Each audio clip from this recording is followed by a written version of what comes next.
नमस्कार दोस्तों, मैं सत्येंद्र कुमार अपने YouTube चैनल अखिल एजुकेशन पर आपका एक बार फिर से स्वागत करता हूं। दोस्तों, हम इस वीडियो में प्रश्नावली 3.3 के प्रश्नों को हल करेंगे और पिछली वीडियो में हम लोगों ने देखा है कि दो चर वाले रैखिक समीकरण युग्मों को हमने प्रतिस्थापन विधि से हल किया था। ग्राफी विधि सबसे पहले थी, इसमें 3.2 में प्रतिस्थापन विधि थी। 3.3 में मेन पॉइंट है विलोपन विधि। इसमें जो प्रश्न है उसमें जैसे प्रश्न नंबर 1 में कहा गया है कि निम्नलिखित समीकरण के युग्मों को विलोपन विधि तथा प्रतिस्थापन विधि से हल कीजिए, कौन सी विधि अधिक उपयुक्त है। दोस्तों, एक बात बता दूं, विलोपन विधि अपने जगह पे भी सही है, प्रतिस्थापन विधि भी अपने जगह पे सही है। तो विधि कौन सी अधिक उपयुक्त है ये कहना या ये पूछा गया है तो कुछ समझ में तो ये नहीं आता, अलग बात है, लेकिन कहें तो दोनों विधियां अधिक उपयुक्त है अपने अपने जगह। तो आइए देखते हैं, हम इसमें प्रतिस्थापन विधि से हमने प्रश्नों को हल करना सीख लिया। अब हम इसमें मेन क्या है, आपको विलोपन विधि से दो चर वाले रैखिक समीकरणों को हल करना सिखाएंगे। ये और भी बहुत ही आसान विधि है, जिसमें आपका पहला क्वेश्चन दिख रहा है आपकी स्क्रीन पे कि कहा गया है कि x plus y equal to 5, ये पहला समीकरण। दूसरा समीकरण ये कहा गया है कि 2x minus 2x minus 3y equal to 4, ये है दूसरा। इस प्रश्न को ये कहा गया है कि विलोपन विधि से भी हल करिए और प्रतिस्थापन विधि से हल करिए, कौन सी विधि अधिक उपयुक्त है। तो प्रतिस्थापन विधि से आप लोग हल करना जान चुके हैं, विलोपन विधि देखते हैं। विलोपन विधि का अर्थ ये होता है, हम इन दोनों चरों में से किसी भी एक पद को विलुप्त कर देते हैं, चाहे x वाले पद को विलुप्त करिए, चाहे y वाले पद को विलुप्त करिए।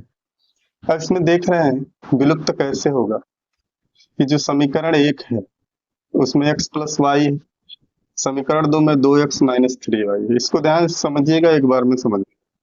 तो हम क्या करते हैं, विलुप्त कैसे होगा, इस समीकरण 1 में जो है सभी पदों में, तो लिखेंगे समीकरण 1 में 2 से 3 से गुणा करें। अभी बताते हैं 3 से गुणा क्यों किया गया है। 3 से गुणा करने पर 3 से इसलिए गुणा किया गया है कि देखिए 3x हो जाएगा, यहाँ प्लस 3y हो जाएगा, यहाँ माइनस 3y, तो आराम से एक पद विलुप्त हो जाएगा। तो जब समीकरण 1 में 3 से गुणा करेंगे तो देखिए 3 का बस समीकरण 1 में गुणा करना है, 3x हो गया प्लस 3y हो गया बराबर 3 पचे 15। देखिए 3 से सभी पदों में गुणा हो गया। अब समीकरण 2 को जैसे का तैसा उतार दीजिए, 2x माइनस 3y बराबर 4। अब देखिए ये होगा।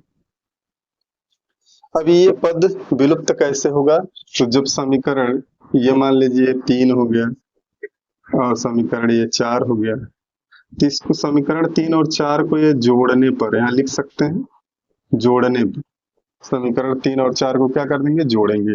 तो देखिए धन 3x धन 2x धन 5x हो गया, धन 3y ऋण 3y ये कटे, एक पद विलुप्त हो गया, y वाला पद विलुप्त हो गया, और 15 और 4 कितना हो गया, 19।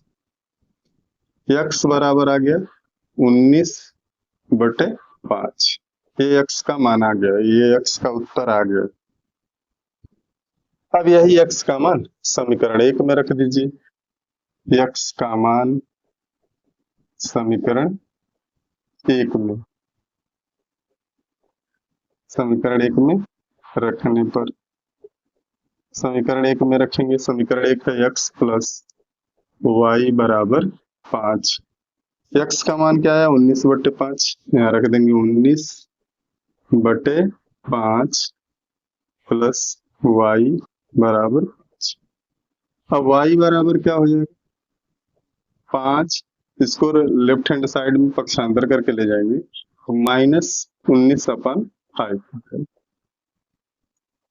अब इसको हल कर देते, y बराबर 5×5 = 25 -19/5 हो गया।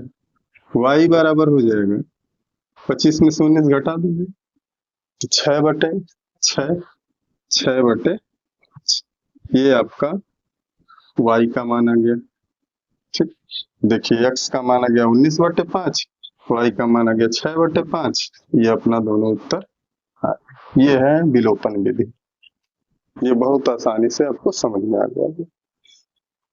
ठीक, तो अब आइए इसके बाद आते हैं दूसरे क्वेश्चन। तो बच्चों आइए देखते हैं प्रश्नावली 3.3 के पहले का दूसरा क्वेश्चन। यह भी वही बात है कि समीकरण को प्रतिस्थापन विधि और विलोपन विधि से हल कीजिए, कौन सी विधि अधिक उपयुक्त है। तो मैं बस आपको विलोपन विधि बता रहा हूँ, प्रतिस्थापन विधि मैंने पिछले वीडियो में अच्छे से समझा दिया है, इसलिए आप लोग विलोपन विधि ही बस देखिए। और इसका उत्तर यही होगा कि आप चाहें तो दोनों विधियों से लगा के लिख दीजिएगा कि दोनों ही विधियां अधिक उपयुक्त है, चाहे उपयुक्त है। अब इसको कैसे हल करेंगे, ये थोड़ा, अब इसमें देख रहे हैं कि दोनों में किस पद को हम विलुप्त करें। तो यदि हम देखें, यदि हम समीकरण 1 में 2 से गुणा कर दें तो 2 चौका 8 हो जाएगा, और समीकरण 2 में 4 से गुणा कर दें तो 4 दूना 8 हो जाएगा, यानी यह वाला y वाला जो पद है वो बराबर हो जाएगा। तो समीकरण 1 में 2 से तथा समीकरण 2 में 4 से गुणा करने पर ठीक, तो समीकरण 2 में 1 में जब 2 से गुणा करेंगे, 1 में 2 से 2 तिहाई 6x हो जाएगा, धन 2 चौका 8y हो जाएगा, बराबर 2 दहा में 20। 2 से गुणा हो गया समीकरण। अब समीकरण 2 में किससे गुणा करना है, 4 से, तो 4 दूना 8x हो जाएगा, माइनस 4 दूना 8y हो जाएगा, और इक्वल टू 4 दूना 8 हो गया। देखिए अब इसमें भी क्या करेंगे, ये मान लीजिए समीकरण नंबर 3 और ये समीकरण नंबर 4। समीकरण 3 और 4 को क्या कर देंगे, जोड़ देंगे, जोड़ने पर लिख दिए, जोड़ने पर जोड़ेंगे, कोई चिन्ह नहीं बदलता है, 8 और 6 हो गया 14x, 8x और 6x 14x, धन 8y ऋण y ये 0 हो गया, और 20 8 हो गया 28। x का मान निकालेंगे 28/40, 14 दूना 28, x बराबर आ गया 2। देखिए x का मान आ गया। अब यही x का मान समीकरण 1 में या 2 में जिसमें चाहे रख सकते हैं, समीकरण 1 में ही रखते हैं। समीकरण 1 में रखने पर समीकरण 1 है आपका, देखिए 3x धन 4y बराबर 10, यही है ना समीकरण 1। तो x का मान कितना है, 2, जहां x है वहां पे 2 रख दीजिए, 3 × 2 प्लस 4y बराबर 10, 3 दूना 6 धन 4y बराबर 10, 4y बराबर 10, ये प्लस 6 इधर जाएगा तो -6 हो जाएगा, तो 4y बराबर 10 - 6 4, y बराबर हो जाएगा 4/4, 4 एकम 4, y बराबर आ गया 1। तो देखिए y बराबर 1 आ गया, x बराबर 2 आ गया, ये अपना उत्तर आ गया। आप चाहे तो ऐसे उत्तर लिखिएगा कि x बराबर 2, y बराबर 1, ये आंसर। 13 प्रश्नावली 3.3 के क्वेश्चन नंबर 1 का दूसरा सवाल। इसी तरह से तीसरे और चौथे को भी हल कर लेंगे। तो मैं आशा करता हूं कि आप लोग तीसरे प्रश्न को हल कर लेंगे। उसमें क्या है कि 3x minus 5y minus 4 equal to 0 है। अब सारे पद इधर हैं, जैसे मान लीजिए यहाँ -10 इक्वल टू 0 कर दिया जाए तो क्या करेंगे आप, -10 को बराबर के इधर कर देंगे तो ये बराबर देखिए -10 है, बराबर के इधर आएगा 10 हो जाएगा। तो इसी तरह का वो सवाल है, उसको आप लोग स्वयं हल करने की कोशिश करिएगा और आसानी से हल हो जाएगा। तो इसके बाद क्वेश्चन नंबर 3 जो है वो आप स्वयं हल करने की कोशिश करिएगा। बहुत एकदम दोनों दो सवाल मैंने आपको बता दिए हैं। अब आइए क्वेश्चन नंबर हम लोग 4 को देखते हैं। ये भिन्न जैसा है, तो आइए क्वेश्चन नंबर 4 पर चलते। बच्चों आइए अब क्वेश्चन नंबर 4 को हल करते हैं। देखिए क्वेश्चन नंबर 3 जो है बिल्कुल पहले और दूसरे जैसा है, इसलिए आप लोग उसमें कोई दिक्कत नहीं होगी। क्वेश्चन नंबर 4 जो है थोड़ा भिन्न के रूप में, तो इसको मैं विलोपन विधि से हल करके दिखाता हूँ।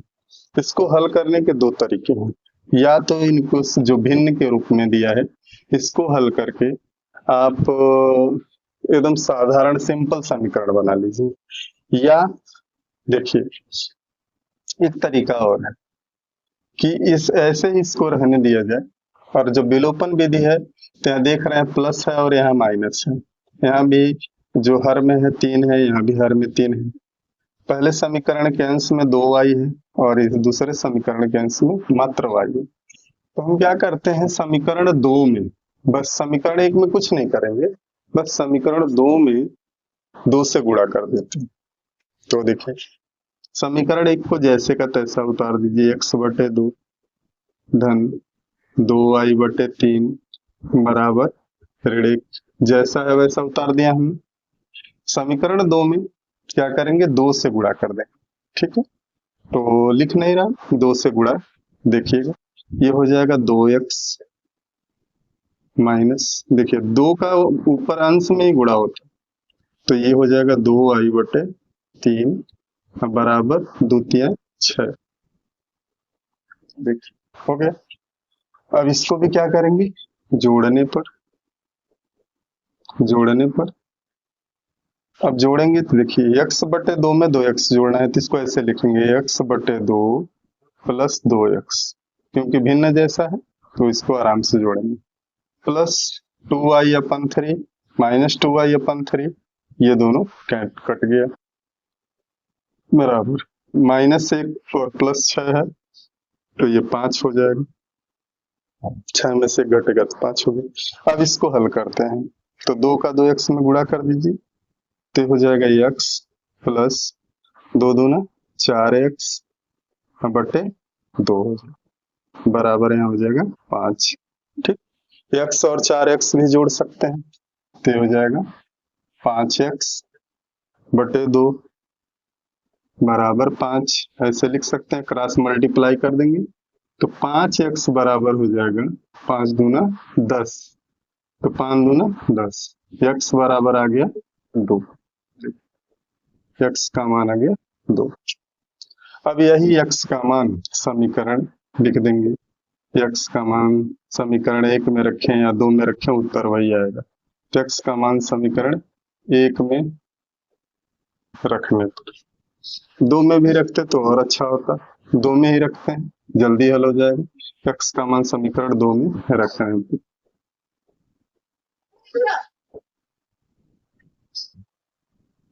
अब समीकरण 2 में जब हम रखेंगे तो देखिए ये हो जाएगा x माइनस y/3 बराबर 3, x का मान आया है 2, यहाँ पे 2 रखिए, 2 माइनस y/3 बराबर 3।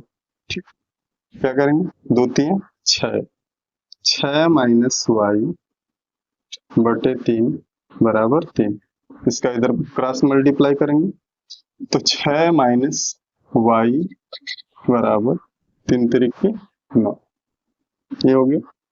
देखिए इसको इधर करेंगे और इसको इधर करेंगे तो देखिए y बराबर हो जाएगा 6 माइनस 9, 6 माइनस 9, तो हो जाएगा 6 माइनस 9, y बराबर हो गया -3।